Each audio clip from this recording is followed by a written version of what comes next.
Phil Darst, and I want to welcome you today to Cooking with Phil. What we're going to do today is look into sourdough a little bit. Sourdough has become very important to a lot of people lately. It's coming back. Of course, it's something they used to use in the old covered wagon days when they used to have to go across the country and make biscuits and breads and things, and they used sourdough. And some time back it was revived, and it's been used for ages. I started using it years ago, and I'm going to show you some of the simple things that we do with it. The first thing we're going to do today is look at the recipe of putting it together, and then eventually we'll get into the process of feeding it so that the fermentation continues to grow in the refrigerator. And then we're going to make something. I don't know if we'll make pancakes or biscuits or whatever it's going to be, but I'll guarantee you what we make is going to be mighty tasty here. And I hope you'll try it. It's real simple. So let's do this. Let's go forward and take a look and look at the ingredients. They're very, very simple. And then show you how we get started. Okay? See you shortly. I just took the starter out of the refrigerator, and I put that blue tape on there where it is now, where the top of it is, and we're going to see how much it rises. I set the timer for an hour, so we'll give it about an hour and see what happens as we go from 45 degrees to room temperature. So let's see how the starter is going to react to get warmed up a little bit. And we'll see you shortly. Goodbye. Okay, now this is the first hour of rise. You can see that it's gone up not an inch, about half an inch. So what I did was I set it for another hour to see what's happening. I want you to look down here and see how it's working. Just a minute. Okay, now you can see the bubbles on the top. You can see it's coming up and rising there. That is, it's making its own yeast. So we're going to use that a little bit later. I want it to rise a bit more and see what develops, but I think you'll find out it's going to make a pretty good starter. I've used this for a year. I keep feeding it different ways. I'll talk to you about feeding it later as we get near the end of our fish little dish we're going to have. So I'll see you shortly. Bye. Before we cook our pancakes and while our batter is resting for a few minutes, I want to cover the feeding of our starter, because we talked about that. It's in the recipe. They say when all else fails, read instructions, and here they are. When doubled, the starter is ready to use or store in the refrigerator. Feed once or twice a week with 1 cup milk, 1 cup flour, 1 cup sugar. That's easy for most people. If you don't use sugar or you don't use milk, you can switch over to the basic flour, water, and yeast system and use that, and it will still over time rise. Now, I used both when I started. I don't use a lot of milk, I don't use a lot of sugar, but I did it to get my starter started, and I used both recipes here, and I filled them up to about this point when I first started, and then as I use it, if I'm making pancakes and I have a little bit in the bowl, then I'm going to pour that into here. Otherwise, if I want to feed it, I just take out a smaller bowl. I put in what it requires here to feed it, and what it says is a cup of milk, a cup of flour, a quarter cup of sugar. So I pour that in here, mix it up, and pour it in there. If you're not using the milk or the sugar, you can use yeast. And the other thing to keep in mind, as you make pancakes, I use water. I never use milk or eggs for my pancakes, even though it calls for them in the recipe. Still were mighty good. You'll see in a minute we didn't use an egg. But the idea is that you want fermentation to continue in a refrigerator, and that's why they suggest if you're not using it consistently, and feeding it from the leftover that you have in your bowl that you've mixed up, then you want to feed it artificially or alternately with a supply of the mixture that you use.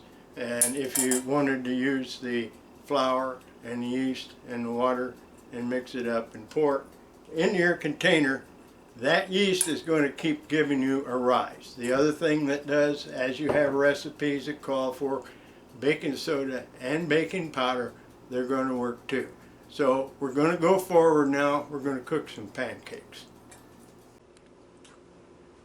Well, I'm back and I've got everything laid out. I've kind of pre-measured everything here so you don't have to watch me go through the process of measurements. I really want you to see what we've got over here in our starter. If you can see all these bubbles in here, that shows you that's going to work. And I showed you earlier about the blue line. That had risen a little bit and it's dropped back down, but you see it's working pretty well. Now the first thing that we do with the starter is to stir it. So I'm going in here and I'm stirring that up.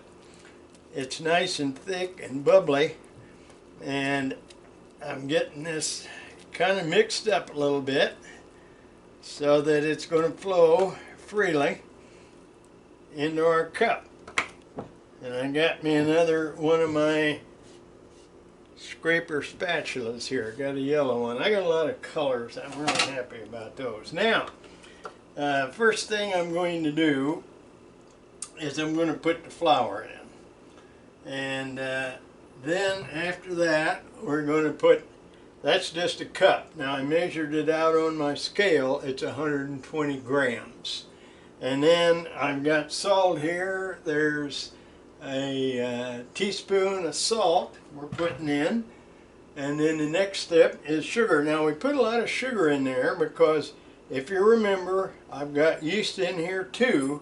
I used both systems of the milk and sugar and the milk and yeast, so it's going to work pretty well. There's salt, shouldn't hurt it any. And then I've got baking powder here, and I've got 1.5 teaspoons of baking powder there. And then I'm going to reach over here across the aisle and I'm going to get a hold of some baking soda.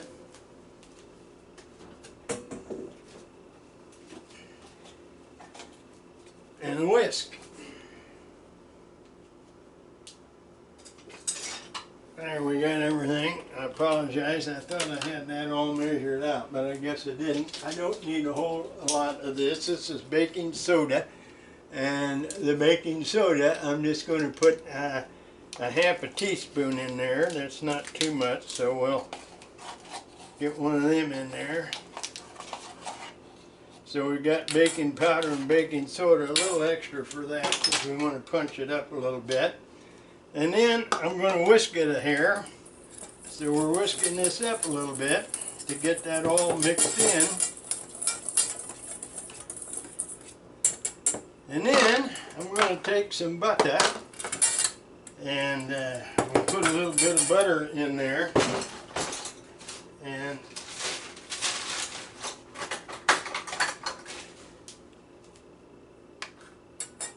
just kind of knife that in a little bit, cut it in as they say. And that butter's going to give it that little bit of extra flavor. And then the next step is coconut oil. Now I love coconut oil, and I think that that is something that I have found it's really good stuff. I am going to put 2 tablespoons of coconut oil. Now if I was making waffles, I'd double that. And that kind of helps them get brown and adds a little bit to the crispiness of it. I'm mixing it just a little bit. And now I'm getting down to the part where I'm going to put our starter in there, and you can see how that's just flowing in real well. So we'll scrape that out. That's now a scraper, and I'm going to mix it up a little bit. Now, one of the things that I learned the hard way, I used to use a blender quite a bit, and I thought it'd be a great idea to really mix pancakes up with a blender. Well, I was wrong. I had bad pancakes. And if you get too much of them beat up in there, then they're going to go flat on us, so we don't want that. Now, the other thing, I've pre-measured a half a cup of water here. I don't know if we're going to need it all. I'm just kind of getting that flour out of the bottom of the bowl. And here we go. I'm going to put about half of a cup of water in there and see what happens to this. We need a consistency that's going to pour into our skillet. Behind me on the stove, I've got a skillet heating up there to about what I call medium temperature. And it looks like we're going to need a little bit more water, so we'll put some in. That is lukewarm, and I didn't put a thermometer on it. It's about 80 degrees, I'm going to say. So we like to do that because one of the things that's going to happen, it's going to help our yeast expand our pancakes. I like to use yeast with things, and of course we've got baking soda and baking powder in there too. Now I'm going to pour the rest of that water, so it did take the whole half of a cup, and then I'm going to let it rest a bit, let it set. I'm going to go over to the stove in a minute and meet you over there, but if you can see, we've got lumps in it, and again, I found out over making lots of pancakes that lumps aren't really bad. I always thought it had to be totally liquefied. So, at this point, I'm going to stop, and I'll meet you over at the stove in just a few minutes. Well, I'm back, and I guess if you watch me often, you're going to find out I'm somewhat transparent, because I came over here, I went to work, I made a pancake, got one all started, ready to go. It looks good. I forgot to turn the camera on. So this time we're going to do it with the camera on, I'm hoping. And it is on. So I've got a little less batter this time. I know my skillet's nice and hot. I put several drops of water in there just to see that it was. And I'm going to make a little smaller pancake than I did the first time. But we do that. Now, what I wanted to do, I told you that we feed our starter. And I've got a little dab in here, so what I'm going to do is I'm going to put this in, and this is the way I usually feed my starter. Now, when I'm making pancakes, I make that amount. That would be enough for 1 or 2 people sometimes. What the batter that I mix, remember I only used 1 cup of flour. Sometimes we could use 1.5 or even 2, depending on how many people. I got a granddaughter that lives next door, and at 18 she's probably sleeping at breakfast time. It's almost 11 o'clock. So that's what we do. We feed it, and we stir it up a little bit. And then I'm going to put it back in the refrigerator while this pancake over here is starting to get done. So I'm going to get this off the counter a little bit. And we're going to watch this pancake. I don't know if there's too much exciting about watching a pancake sitting there, but I think that you're beginning to get the idea. Now, we just use flour in here. And sometimes what I do is I put maybe whole wheat flour in. I might put some coconut flour in. I may put some buckwheat flour in to give it a little extra heft and taste or flavor. Buckwheat, of course, I think does give it a little bit more substance. It's a hearty thing to eat. So if you remember, I measured 120 grams for a cup. And if I were going to do that, I would put 40 grams of buckwheat flour in there. and then 80 grams of our regular white flour, and it would mix up and everything would be the same, and we'd be getting a nice pancake out of it. Now if you notice here, we're starting to get a few bubbles, and it's not terribly bubbly. That's usually the way I begin to tell what's happening, and I can see these little bubbles coming up there, which means it's starting to cook through. I think one of the problems with pancakes is to know when they're done. When we flip it over, we're going to see what this side looks like, but we don't know what the middle is going to be. So sometimes it's a guess. Now a lot of times you can see the steam coming up off of the top of the pancake because the water that is evaporating, the water that I put in the batter and the water that was in the starter already was starting to come out. Now I just got a hunch that that's starting to look pretty good. So let's take a look. And this is my flipper there, and we're flipping it, and you see that's a pretty nice consistent color. And I'm just going to let that set in there a minute. I'm going to walk over here and show you how I eat pancakes in a second, but this is going to be done about like the first one was. I'll set my flipper down here, and I'll be back on the other side of the kitchen.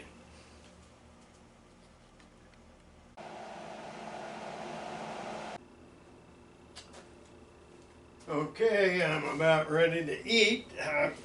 Got 2 pancakes today. Sometimes I only eat 1, but I made 2 for you, and I guess I'm going to eat them both. I've got several things that I like for pancakes. This is a little bit of unsweetened applesauce. This is strawberry jam. That's got a little sugar in it for you people that are against sugar. I confess I am a sugar lover, and I do get a little bit, but this is syrup here. This is stevia syrup. Now I also have stevia here in this container, then I put on stuff instead of sugar, so I'm not totally bad about sugar. I did want to bring up the fact about the diabetics, and when we get into the sourdough, if you remember, we have 2 mixes. One has yeast and water, the other has milk and sugar. So you can eliminate that. You still make sourdough with the one if you have problems with sugar. And if you have problems with milk, if you're lactose intolerant, you can still use the starter that we've had. So I'm going to get started here and eat and try and not talk too much. I'll put a little bit of everything on here off and on. I usually, as I say, only eat 1 a day, but I fixed the second one here. And I want you to see, that is nice, almost like cake. That's probably why they call it pancakes. You put it in a pan, you make a little cake, and it's tasty. It's good, it's light, and it's nice and thick, it's fluffy. So I think you and your family and friends might enjoy these. I only made a few today. You can double the recipe if you like, but that's the stevia on there. I'm going to try a little bit of the strawberry jam next, because that's another one of my favorites. I get that across the street at my favorite market. That is Yoder's home-style raspberry jam. And of course I told you that Yoder's is owned by a nice Amish family, and they have a lot of Amish foods, and I happen to like them, although they use lots and lots of sugar and things that aren't all totally good for us. So I guess we have to make a decision. Sometimes, how healthy do we want to be? I've lived this long, I've done pretty well. I eat pretty well right. That's tasty too.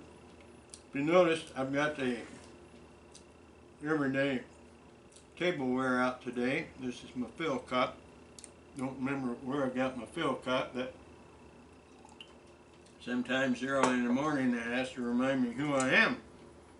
So I've enjoyed having you today. I hope you'll come back. I hope you'll share this with some of your friends. And I hope you'll subscribe so that you can get some more videos, because we're going to do more, as I told you before, with the sourdough. Now we're going to make biscuits, drop biscuits. We're going to make some naan, which I like. In fact, I eat very little bread. This is one of the few breads that I eat, and I use naan bread instead of loaf bread. And the other thing we're going to make is some cornbread. If you like cornbread, we'll make some cornbread sometimes. That's a good solid thing that we make here. And I'll be giving you some recipes. The recipe for this will be along with the bottom there, and it'll show you exactly what I have in this old ancient recipe that I got, and I've used for years and years, and I keep using it because it's always good, and it's better than most anything else I've found, especially because that sourdough gives it a little extra flavor. So I want to thank you for dropping by. If this is your first time, I hope you enjoyed it. And if you've been here before, I'm sure you're enjoying the others, because we're going to cook lots of meals together. And I hope you'll find something here that you like and that you want to share with others. So goodbye for now.